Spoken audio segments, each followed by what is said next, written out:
नमस्कार दोस्तों, competition classes में आपका स्वागत है। और आज हम लोग पेट का हिंदी का प्रैक्टिस सेट करा रहे हैं। इसी के एवज में आपको प्रैक्टिस सेट देना है, जो कि प्रैक्टिस सेट देना बहुत ज़रूरी हो गया है। तो हम हिंदी का टेस्ट देते हैं और पहले क्वेश्चन से स्टार्ट करते हैं। पहला क्वेश्चन दिया हुआ है कि दो समीपवर्ती वर्णों के मेल से जो विकार उत्पन्न होता है, परिवर्तन होता है, वह कहलाता है। तो इसमें चार ऑप्शन दिया हुआ है। एक पहला दिया है अव्यय, दूसरा दिया है प्रत्यय, तीसरा दिया हुआ समास, चौथा दिया है आपका संधि। इसमें देखेंगे तो जो ऑप्शन मतलब क्वेश्चन दिया हुआ है समीपवर्ती वर्णों के बात कर रहा है, तो हम चौथा आंसर देंगे, संधि की बात कर रहा है। नहीं तो देखेंगे कि फर्स्ट जो दिया है अव्यय की बात किया है, इसमें अव्यय का मतलब होता है अवयव है, तो इसका कोई मतलब नहीं है। एक समास है तो समास में हम वर्णों के मेल का बात नहीं करते हैं, हम शब्दों का मेल की बात करते हैं। और यहाँ पे प्रत्यय है, जो प्रत्यय शब्दों के वर्णों के पीछे लगता है उसको हम प्रत्यय कहते हैं। तो इसीलिए यहाँ पे समास भी नहीं होगा, सिर्फ यहाँ पे ऑप्शन एक ही बचा है जो आपका संधि है। नेक्स्ट क्वेश्चन देखते हैं, उचित विलोम शब्दों का चयन कीजिए। देखिए पेट में बहुत ज़्यादा क्वेश्चन पूछा जाता है कि विलोम शब्द और समानार्थी शब्द। तो यहाँ पे दिया हुआ है उचित विलोम शब्दों का चयन करिए। इसमें दिया हुआ है अर्वाचीन। अर्वाचीन का मतलब समझाना है तो इसमें चार ऑप्शन दिया हुआ है। पहला दिया है नवीन, दूसरा दिया है प्राचीन, तीसरा दिया आदिकालीन, चौथा दिया है पषाणकालीन। तो इसमें ऑप्शन आपका अर्वाचीन का मतलब होता है कि जो नया की बात कर रहा है, न्यू की बात कर रहा है। और नया की वजह से इसमें आपका जो अपोजिट बात कर रहा है, विलोम शब्द की बात कर रहा है, तो यहाँ पे दिया हुआ है प्राचीन। नहीं तो जो आपका चार ऑप्शन दिया हुआ है नवीन, आदिकालीन और पाषाणकालीन, कुछ कुछ चीजें मिल रही हैं आदिकालीन, लेकिन ये बहुत पहले की बात कर रहा है आदिकालीन। और दूसरा दिया हुआ है आपका पाषाणकालीन, ये आपके पत्थरों के समय की जो बात कर रहा है, ये भी बहुत पुरानी बात कर रहा है। इसीलिए एक नवीन भी नहीं होगा और ये भी नहीं होगा, सिर्फ आपका ऑप्शन नंबर प्राचीन हो जाएगा। अर्वाचीन का अपोजिट प्राचीन। और तीसरा क्वेश्चन है आपका अरविंद शब्द का पर्यायवाची शब्द। इसमें देखेंगे कि जो पर्यायवाची शब्द और विलोम शब्द, ये बहुत सारे क्वेश्चन पूछे जाते हैं। कम से कम दो क्वेश्चन, तीन क्वेश्चन हर एक एग्जाम में आता है, इसलिए ये भी इम्पोर्टेंट हो जाता है। प्राचीन का मतलब होता है, पर्यायवाची का मतलब हो जाता है कि आप इसके समानार्थी शब्द बताइए। तो इसमें चार ऑप्शन दिया हुआ है, कमल दिया हुआ है और कल्प वृक्ष दिया हुआ है, गुलाब दिया हुआ है, केवड़ा दिया हुआ है। तो आपका आंसर होगा अरविंद का मतलब होता है कमल, क्योंकि कल्प वृक्ष एक दूसरा चीज है, गुलाब का फूल दूसरा हो जाएगा और केवड़ा एक प्रकार से दूसरा ही चीज है। इसलिए ये तीनों चीजें नहीं होगा, सिर्फ आपका ऑप्शन नंबर फर्स्ट होगा। चौथा दिया हुआ है जो मोक्ष चाहता हो के लिए। देखेंगे कि दो चीजें आती हैं, एक आता है कि अनेक शब्दों का एक शब्द बोला जाता है और दूसरा बोला जाता है कि एक शब्द का अनेक शब्द बनाइए। तो इसमें आपका दिया हुआ है अनेक शब्दों का एक शब्द बोला जाता है, तो इसीलिए ये पूछा हुआ है यहाँ पे जो मोक्ष चाहता हो। तो चार ऑप्शन है मुमुक्ष, मुमुक्ष और मुमुक्ष और आपका मुमुक्ष, ममुक्ष। तो इसमें देखेंगे कि मुमुक्ष, मुमुक्ष और आपका मुरमुक्ष और मुमुक्ष, इसमें आपका आंसर हो जाएगा फर्स्ट नंबर। यहाँ पे ये सभी नहीं है, तीनों सही नहीं है, इसलिए आपका फर्स्ट नंबर आंसर हो जाएगा। नेक्स्ट चलते हैं अब पांचवा नंबर, विद्वान शब्द का स्त्रीलिंग लिंग बताइए। विद्वान शब्द का स्त्रीलिंग बताइए। देखिए ये आपका एग्जाम में बहुत इंपॉर्टेंट हो जाता है कि स्त्रीलिंग पुल्लिंग शब्द का मतलब पूछा जाता है। इसमें बताना होता है कि आप इसका लिंग बताइए, निर्धारित कीजिए। तो इसमें देखेंगे कि विद्वान का मतलब होता है आपका एक व्यक्ति जो विद्वान है, इसलिए चार ऑप्शन दिया हुआ है, विदुषी दिया है, विद्यामती दिया हुआ है, आपका विद्वंती दिया हुआ है, विद्यावती दिया हुआ है। विद्वान का मतलब होता है कि एक विद्वान व्यक्ति, और इसी में स्त्रीलिंग की बात कर रहा है, तो जो लेडीज औरत जो विद्वान होती हैं उनको हम विदुषी औरत बोलते हैं, इसलिए ये आपका ऑप्शन सही है। अब नेक्स्ट देखेंगे कि अब नेक्स्ट क्वेश्चन देखा जाए। यहाँ पे क्वेश्चन नंबर 6 है, भारत दुर्दशा के रचनाकार कौन है। देखिए पेट में चाहे किसी भी एग्जाम में हिंदी में आपका रचना जो होता है बहुत इंपॉर्टेंट होता है। हमेशा रचना आप लोग याद रखिएगा, और रचना पूछा जाता है, कम से कम 2 से 3 क्वेश्चन पूछा जाता है। सभी लेखकों का आपका रचना पूछा जाता है। यहाँ दिया हुआ भारत दुर्दशा के रचनाकार कौन है, तो यहाँ पे आपका एक ही ऑप्शन है जो आपका चौथा नंबर हो जाएगा। भारत दुर्दशा के रचनाकार आपके भारतेंदु हरिश्चंद्र, क्योंकि ये 3 ऑप्शन में ये लोगों का नहीं है, इन्हीं का सिर्फ भारतेंदु हरिश्चंद्र का ही रचना है। नेक्स्ट देखा जाए, लाभ ही लाभ है अर्थ के लिए सही लोकोक्ति। लोकोक्ति का मतलब होता है कि आप लोकों में उक्ति जो चीज़ें फैली हुई होती हैं उसी की बात कर रहा है।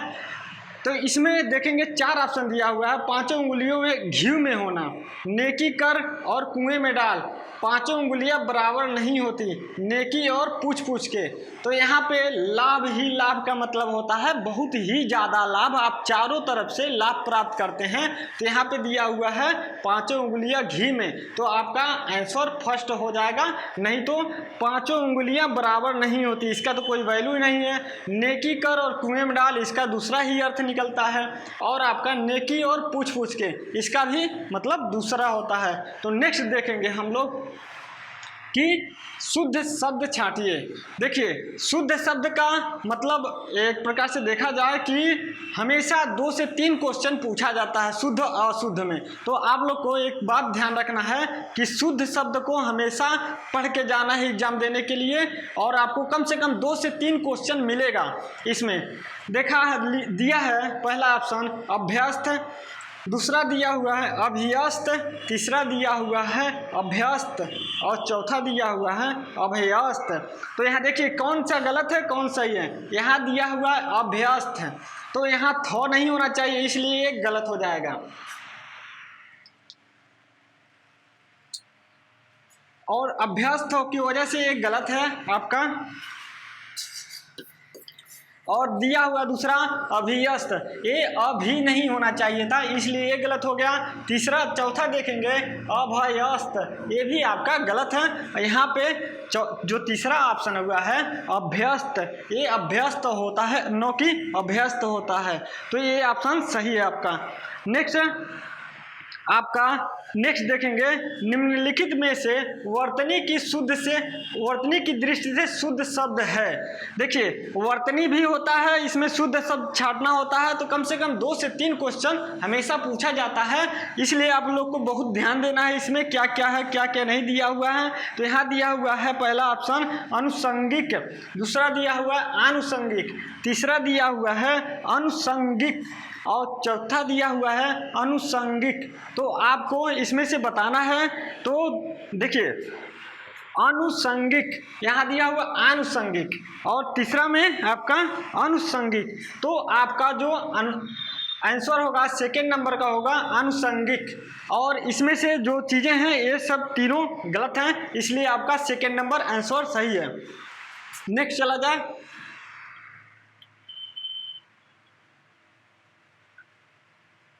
यहाँ दिया हुआ है नेक्स्ट में पृथ्वीराज रासो हिंदी साहित्य के किस काल में लिखा गया है। तो देखेंगे कि जो लेखक का लेखनी होता है और लेखक का काल होता है, ये भी सब पूछा जाता है कि किस काल के रहने वाले हैं क्या क्या हैं। तो आप लोग को हर चीज़ ध्यान से पढ़ना है, जो लेखक हैं उनका जीवनी भी जानना है, उनका लेखनी भी जानना है, सभी चीज़ों पे ध्यान रखना आपको। यहाँ आप देखेंगे पहला है आदिकाल, दूसरा है भक्तिकाल और वृत्तिकाल, और आपका आधुनिक काल। तो जो पृथ्वीराज रासो हैं एक प्रकार से बहुत पुराने कवि हैं, इसलिए इनको फर्स्ट जो आंसर दिया हुआ है आपका ये पहला ही सही होगा, आदिकालीन है, क्योंकि ये सभी आपके भक्तिकाल बाद का है, ऋतकाल भी बाद का ही है, आधुनिक काल ये प्रेजेंट टाइम को भी इंक्लूड कर सकते हैं, इसलिए आपका आदिकालीन होगा। नेक्स्ट देखेंगे क्वेश्चन मतक के किस संधि का उदाहरण है। जो संधि होता है आपका ये 3 प्रकार के होता है, स्वर संधि होता है, व्यंजन संधि होता है, और आपका विसर्ग संधि होता है। और उसमें जो आपका 3 प्रकार के होते हैं पहला, दूसरा और तीसरा। देखेंगे पहला में आपका स्वर है,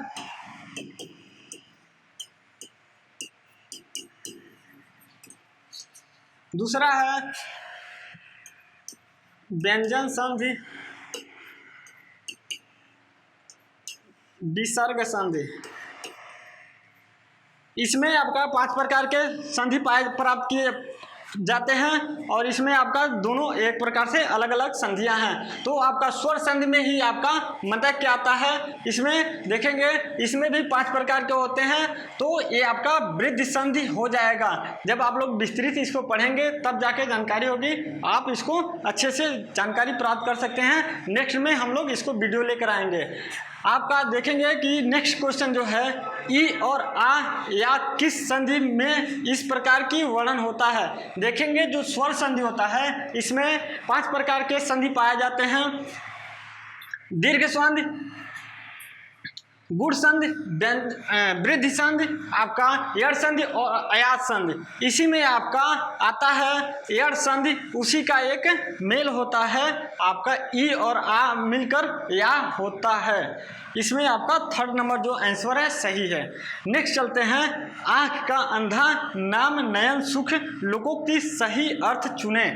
देखिए मुहावरा लोकोक्ति हमेशा पूछा जाता है और इसके कम से कम 2 क्वेश्चन 3 क्वेश्चन हर एक एग्जाम में आता है, इसलिए आप लोग को ये भी पढ़ के जाना है। आँख का अंधा नाम नयन सुख, इसमें आपका पहले में देखेंगे गुड़ के अनुरूप नाम होना, गुड़ के विपरीत नाम होना, मूर्ख होना और मूर्खों में से कुछ पढ़ा लिखा व्यक्ति। तो जो लिखा हुआ उसी के अनुरूप हमको आंसर देना है। तो यहाँ पे दिया है गुड़ के विपरीत नाम होना, यही आपका 2nd नंबर सही है, क्योंकि आँख का अंधा नाम नयन सुख, कि आँख का व्यक्ति अंधा है और नाम उसका नयन सुख, कि आँख से वो खुशी प्राप्त करता है। इसीलिए आपका ये तीनों ऑप्शन गलत हैं और ये सही है आपका। नेक्स्ट में देखेंगे कि आपका अभिज्ञ और अनभिज्ञ शब्दों का सही अर्थ बताइए। इसमें सिमिलरिटी शब्द और आपका विलोम शब्द पूछा गया है, अभिज्ञ और अनभिज्ञ। ऑप्शन के हिसाब से देखते हैं क्या क्या दिया हुआ है। यहाँ दिया हुआ अज्ञान और ज्ञानी, यहाँ दिया हुआ ज्ञानी और पढ़ना, यहाँ दिया हुआ जानकार और ना जानकार, और यहाँ दिया है अगम्य और गम्य। अभिज्ञ का मतलब होता है जानकार होना और यहाँ पे अनभिज्ञ का मतलब होता है कि आपका अनभिज्ञ ज्ञानी न होना। तो आपके ऑप्शन से देखते हैं क्या सही हो सकता है। अज्ञान और ज्ञानी ये अपोजिट दे दिया इसका। यहाँ पे दिया हुआ ज्ञानी और पढ़ना, ये दोनों एक प्रकार से सिमिलरिटी शब्द हैं। तीसरा दिया हुआ है जानकार और ना जानकार, तो आपका तीसरा ऑप्शन सही है। चौथा दिया हुआ अगम्य और गम्य, इसमें जाने वाली बात कर रहा है, यहाँ पे कहीं पे भी ज्ञान की बात ही नहीं कर रहा है। अब नेक्स्ट देखते हैं कि क्या दिया हुआ है। पैसे से मनुष्य की जीवन जीने की इच्छा बलवती होती है। तो इसमें पूछा हुआ है, जैसे देखेंगे हम आपको पहले भी बताए हैं कि अनेक शब्दों का एक शब्द होता है और इसी से पूछता है। तो यहाँ दिया हुआ है पैसे से मनुष्य की जीवन जीने की इच्छा होती है। तो इसमें 4 ऑप्शन दिया हुआ है। पहला है जिजीविषा, दूसरा सी नंबर है जीविका और दूसरा नंबर हुआ है चतुरानंद। तो यहाँ पे कोई ऑप्शन ऐसा है ही नहीं कि जो इसमें कन्फ्यूजन पैदा करे, क्योंकि कोई ऑप्शन ऐसा दिया ही नहीं है, क्योंकि इसका मतलब होता है जीवन जीने की इच्छा को हम जिजीविषा कहते हैं।